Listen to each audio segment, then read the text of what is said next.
Welcome to Complexity Made Simple, and my name is Paul Allen. And before we get into today's fantastic video newsletter, what I'd like to talk to you about is all the materials that you can purchase to help to support the channel. We've got these fantastic textbooks that range from the simple statistical process control for small batch production. We've got the 7 quality tools for world-class problem solving, which is essentially yellow belt material. Then we move on to design of experiments for 21st century engineers. Every engineer and scientist needs to be able to do design of experiments. And then finally, drink tea and read the paper. The most fantastic green belt handbook you can buy on the market today, full of practical tips and fantastic physics that'll help you become a world-class engineer and a world-class quality engineer. Of course, you can also click on the link to buy me a coffee and make a donation. That would be fantastic. But at the very least, click on subscribe, click on like the video, because it all helps to support the channel. Many thanks for your help, and now on to today's video. Welcome to Complexity Made Simple, and in this video newsletter, what we're going to talk about is lean. We know you won't do it. We're going to talk about why you can't see lean waste, and therefore the likelihood is you're not going to do lean properly. So here we go. Lean.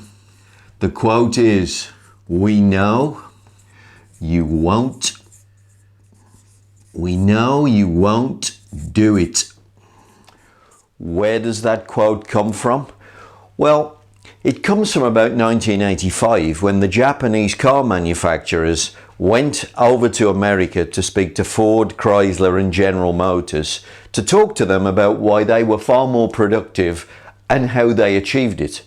And one of the American executives asked the Japanese visitors, "Why are you telling us this? We're your competitors." And the Japanese visitor replied, "Because we know you won't do it." And that's what happens in lots and lots of companies that I see.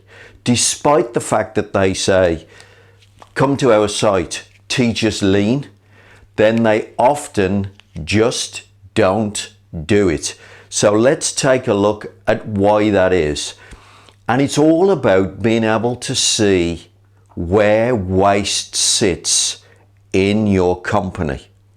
And most people are all looking in the wrong place. So let's think about a process that we all know. Going to the airport to catch a plane. What does it look like? Well, it usually looks something of a disaster like this. So you walk through the door. Here you are. You're coming through that huge door and you come into that big hallway with all the desks stretching out before you. What's the first thing that happens when you get into that hall? You queue. In other words, you wait. Call it what you want, but you're gonna queue. Then what happens? You get to the desk. Maybe you check your bags. Maybe they give you a ticket for the seat, so you check in. The queue, of course, lasts about 30 to 40 minutes. This bit of work here lasts about 1 minute. Then what happens? Well, you move away and you're full of the joys of spring. You got tickets to get on the plane. You go up the escalator, and of course, what do you bump into next? Well, next, of course, you have to queue. What do you queue for? Security. Okay, how long do you queue? Well, similar sort of time maybe. Depends how busy the airport is. 30 to 40 minutes. Then of course you go through the security system. How long does the security system take? Let's say it takes about 5 minutes. It'd probably take less time if they didn't ask you to take all your clothes off and throw them in a container, and then you have to get dressed again at the end. But let's say it takes about 5 minutes for the security to go through. And you come through security and you're relaxed and okay, fantastic. Now you're in the area, of course, where you can buy lots of duty free and things like that. But what's going to happen to you next? Well, now, and of course, why do they put all those shops there? Because the next thing you're going to do is you're going to wait. How long are you going to wait? Well, it depends how early you got to the airport. But let's say 1 hour, 30 minutes. You're going to wait. You wait, and eventually they tell you what gates you're at. Fantastic.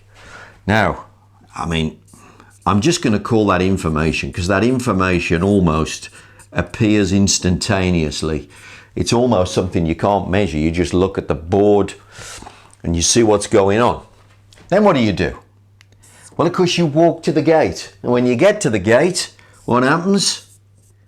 You queue. And eventually, you board. The queue there possibly lasts about, well, let's be optimistic. Maybe you queue at the gate 20 minutes. You board. And I'm going to be optimistic. You board. And then you fly. Now then. If you look at that, there's various pieces of work. There's the work in pieces. That's the bit that was valuable. That's the bit that the customer actually wanted. We wanted those activities to take place. And of course, traditionally, where does everybody look to improve? Well, they all look to improve the productivity of their people. That's the traditional way of looking at any process. We look at our people, are they productive? And if the answer is yes, we're happy. And if the answer is no, we're not. We want to do something about it. I could remove these times. This could take a second, this could take a second, and this could take a second. Would the customer notice anything? Absolutely not. If I don't remove the queues, the queue is the waste. This is the waste. This is the waste. This is what we want rid of. That is where lean looks. But traditional thinking, we know you won't do it because your traditional thinking drives you to these tiny pieces of activity. Now, to be fair to the airlines, have they attacked this complete disaster of a time? By the way, what does this timeline take? It takes probably about 3 hours, maybe longer. What does it contain? 90% of it is lean waste. That's what you're doing. Now, what have they done? They've tried to do this because you can do online check-in, can't you? So they've tried to eliminate that first queue. The second queue, well, maybe they're using a bit of technology to try and X-ray us, or they can smell explosives on us, I'm not sure. But they're trying to use tech to kind of speed that process up. What have they done with the waiting after you get into the airport? Well, of course, what they've tried to do is change the wait into something valuable. So they've decided they can't get rid of this, but they can change what you think of it. And we can turn it into value by putting shops and bars and restaurants, giving you somewhere to go sit, etc. Something to do something that you might decide. I know I recently decided that I would eat in the airport because of the time of the flight. Eating in the airport was going to save me time the other end. So this got turned into something valuable. This, of course, this end. Now this is a disaster here, because what do? They make you carry on. And when you carry a bag on, what happens to the boarding time? It gets longer. So this end, they're making this whole process a rip-roaring disaster, partly by making you do this. Now, whether this thing buys off this buys off this, I'm not sure. But to be fair, they're trying to transform that 3-hour window and make the waste go away. But here's the point. The waste is in the gaps. The waste isn't the productive activity. And that's the same in every process. Manufacturing this little remote control probably takes less than 2 minutes worth of work. There is no point trying to optimize 2 minutes worth of work. The waste is in all the raw material that's sitting around, creating a factory that's 4 times bigger than it really needs to be. That's what you've got to look at. When you walk into a process, what you should be looking at is the queues, is the inventory, is the stock. And what you're trying to do is to take this 3-hour window and make it as short as it can possibly be. Now in an airport, how easy is that to do? I don't know, but they're trying. To be fair, they're trying. But the traditional management, what do you look at? You look in the wrong place. You're looking at tiny pieces of work when there's massive amounts of waste. And the Japanese know we won't look. We won't look at the queue. Nobody looks at the queue. Well, I would say nobody. People often say online, there's not very many good examples of lean in the world. Really? I'll give you 2. Amazon. Now, Amazon wouldn't say that they're lean. Of course they wouldn't. It doesn't matter. The name doesn't matter. The principle matters. They've taken this queue and made it as short as they possibly can. Most things on Amazon now, I can get them tomorrow. I can get them next day. The queue has literally gone. That's what Amazon have done. Jeff Bezos, of course, is one of the top 5 richest people in the world. Amazon is one of the biggest companies in the world. Why is that the case? Because they worked on lean waste and they made the queue get shorter. You want another company that does this? You ever buy clothes? At Zara, Amancio Ortega, also one of the top 5 richest men in the world. Why is that? Because the Zara supply chain is as short and as responsive as he could make it. Both of those companies are lean. They wouldn't say that. They don't use that phrase. But both of them use the basic principle. Take the queue time from the point where, material arrives to the point where the customer gets the material, gets the order.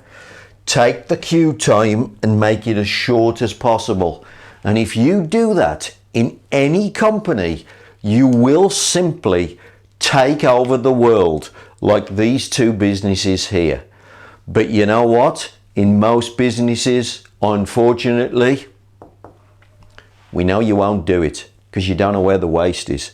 Lean has nothing to do with people. It has everything to do with the service or the material moving towards the customer. You are watching the material and saying, what's happened to it? It's sitting, waiting. Oh, okay, that's waste. What's happening to it? Oh, it's in a queue, waiting to go on a machine. That's waste. Queuing, waiting, delay of the product, of the raw material is lean waste, and that's the only lean waste. It has nothing to do with your people. It has nothing to do with the productive section there. And if you don't know that, you won't do it. If you do it, what will you do? You'll make bucket loads of cash and you'll take over the world.